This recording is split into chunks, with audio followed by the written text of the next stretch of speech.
জামাত ইসলাম কোন ইসলামী দল না, এই কথাটা অনেকের কাছে তিতা লাগলেও কিছু করার নাই, এটাই দিন শেষে সত্যি। কিরকম, ওনারা কিন্তু এবার ক্ষমতায় আসলে শরিয়া আইন চালু করতো না, এবং ওনারা যে পন্থায় ক্ষমতায় যাইতে চেয়েছিল এই পন্থায় কখনোই কোনোভাবে আপনার ইসলামী আইন বা আল্লাহর শরিয়া আইন বাস্তবায়ন করতে পারতো না। এটা একটা ধোঁকা, এটা একটা বাউতাবাজি। কিন্তু হ্যাঁ, কথা হচ্ছে জামাত ইসলামের মধ্যে অনেক শৃঙ্খলাবদ্ধ লোক আছে, অনেক বুজুর্গ আছে যারা আল্লাহওয়ালা, এবং ওনাদের দলের ভিতরে অনেক দিনদার এবং আলেম সমাজের অনেক অংশ এটাতে আছে, মুফতি মুহাদ্দিস থেকে শুরু করে। এবং আমরা জানি সবাই এটারে ভালোবাসতো বা সবার প্রতি আগ্রহ ছিল। এর মেইন কারিগর ছিল আল্লামা আল্লামা সাইদি রহমতুল্লাহ আলাই। তো এবার ওনারা যে পন্থায় ক্ষমতায় যাইতে চেয়েছিল, এবং ক্ষমতায় গেলে কিন্তু মানুষের যে গণতান্ত্রিক, যে মানুষের লিখিত আইন, এই আইনই বাস্তবায়ন করতো। এই আইনের মধ্যে অনেক কিছু আছে, যে সমান অধিকার বা এটা সেটা সুন্দরভাবে দেশটাকে গড়া যাবে এরকম আইন কিন্তু আছে, একবারে নাই এরকম না।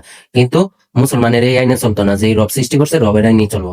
কিন্তু জামাত ইসলাম ইসলামী দল না, এটা আমিও মানি, কিন্তু ওনাদের ভিতরে অনেক শৃঙ্খলা, অনেক নিয়ম কানুন আছে যেগুলা সুন্দর। আমি যদিও সাপোর্ট করি না বা করি না, কিন্তু অনেকে বলে বা শুনি ওনাদের, যেহেতু গাড়াগাড়ি করি দেখি। কিন্তু ওনারা ইসলামিক দল না, ওনারা যতই মাতামাতি করে কোনো লাভ নাই।